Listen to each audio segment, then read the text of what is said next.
Not to do this to LeBron James or anything, but let's just say he said, I identify as a woman. Yeah. And he went to the WNBA. Yeah. Is that okay? Yeah, it's okay.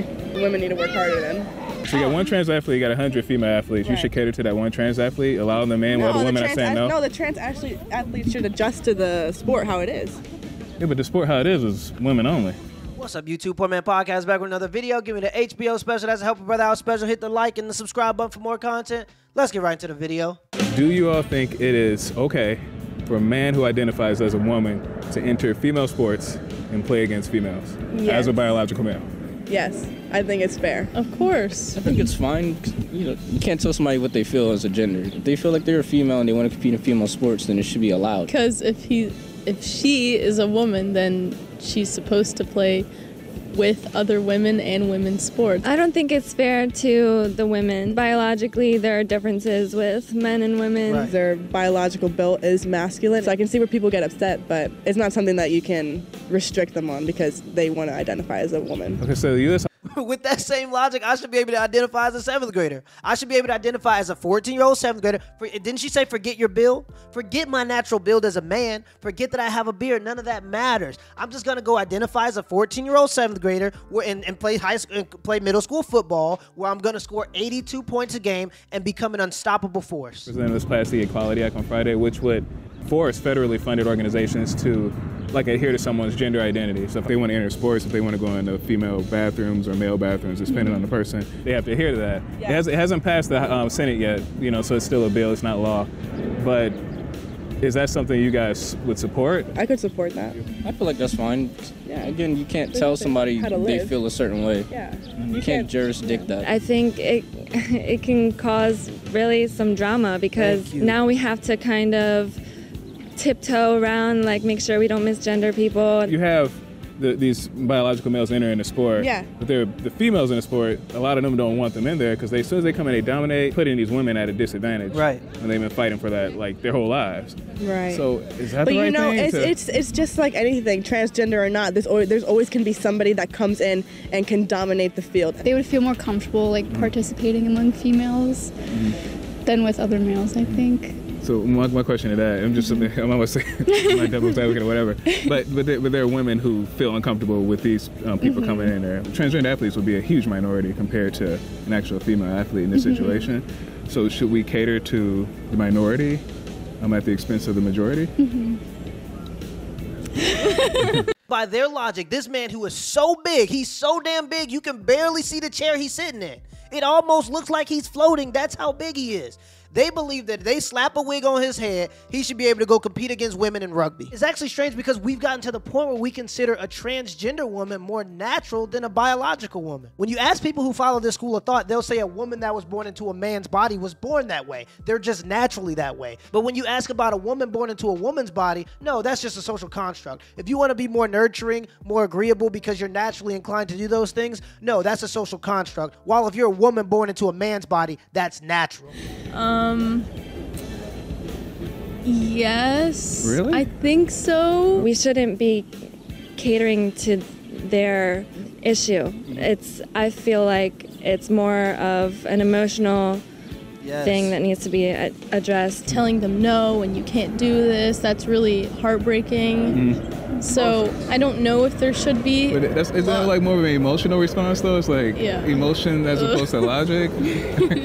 Do you play sports? Yeah, I used to. What sport? I did swimming for a while. Okay. So what if Rod here came into a sport, he got some long hair, put it in the sports set, identifies as a woman now, came in, started dominating you. You finish first all the time. He comes in, he's first now. He gets the scholarship he wanted.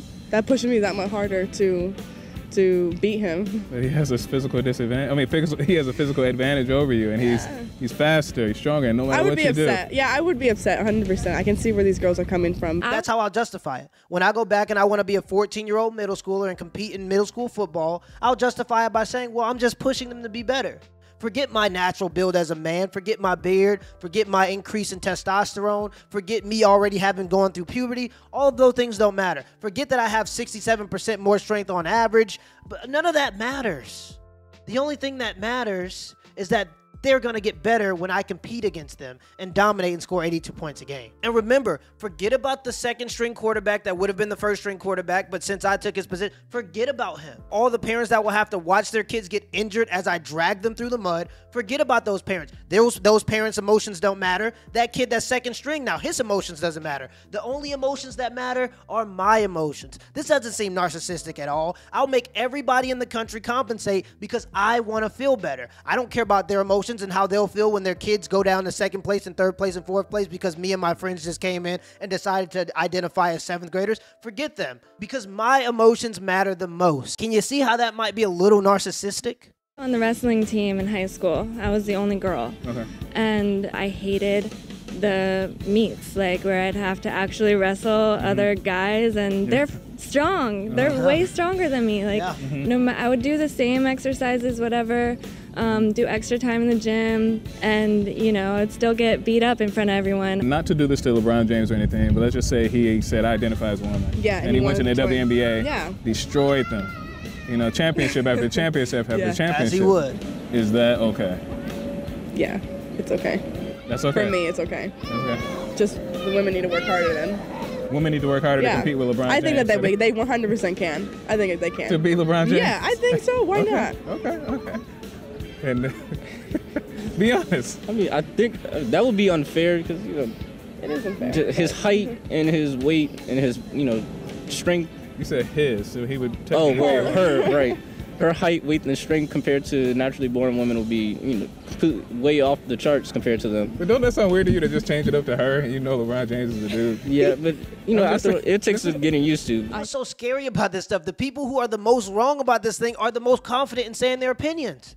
The people who are the most wrong are saying, oh yeah, LeBron should just be able to go out there and compete against the women. Forget about the fact that he's 6'8" and 240 pounds of just complete muscle. He has a 48-inch vertical. All of those things don't matter. Forget about the fact that there's only been about 21 dunks in the entirety of the WNBA history, while LeBron James with about 1,900 dunk attempts has only been blocked 9 times. He has no genetic advantages. While the guy is sitting there and he's hesitant in what he wants to say, even though he knows it's the truth.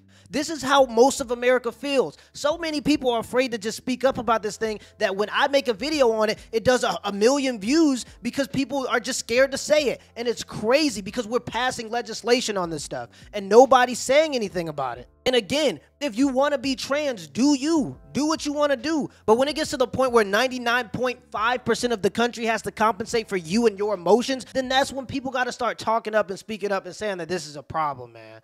Mentally, they were always whatever gender they identified as, but now physically, they are also that gender. Would that same thing apply if the person thought they were like a dog or a reptile? Well, no, because... Why? Because... What's the difference? Well, you can't... Uh-oh. You can't get like... You haven't seen people who have gone through like surgeries to look more like a reptile? No. Get their tongue split and they get all the tattoos and stuff. So I mean, they're a reptile, right? So you got one trans athlete, you got 100 female athletes. You should cater to that one trans athlete, allow the man while the women are saying no. No, the trans athletes should adjust to the sport how it is. Yeah, but the sport how it is women only.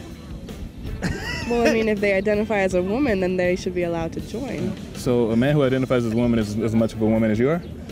I think so. Really? What do you say to people that say, you're wrong, biological males who identify as women should be able to play against women because they are women? What do you say to them? I would say think about it a little bit more. Think about the biological aspect. Ignore the emotions. Yeah. It's gonna be hard for that gender-confused person in a lot of aspects of their life, not just competitive sports. If they want to do competitive sports, then maybe they shouldn't take estrogen, and maybe they should embrace their testosterone and win against the guys. She was the only person in this entire video that had anything to say of actual substance, that put aside her emotions and allowed herself to think about this thing logically. If there is no such thing as gender, and gender is just a social construct, then why are you taking hormones in order to be a man or a woman? There's no such thing as gender, remember? If gender is just a social construct and none of that stuff actually exists, how can you feel like a man or a woman?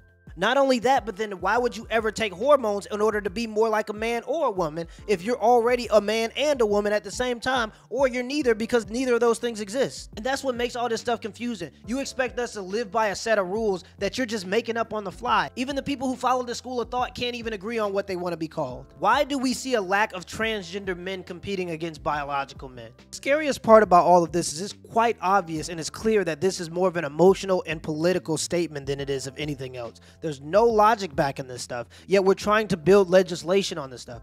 People have to wake up and talk about this. Till next time. My boo, I'm just here for the rendezvous, and I came the whole damn groove, cause I've been feeling like you want me to. He say stop saying I'm so I can't hold myself when I pull up.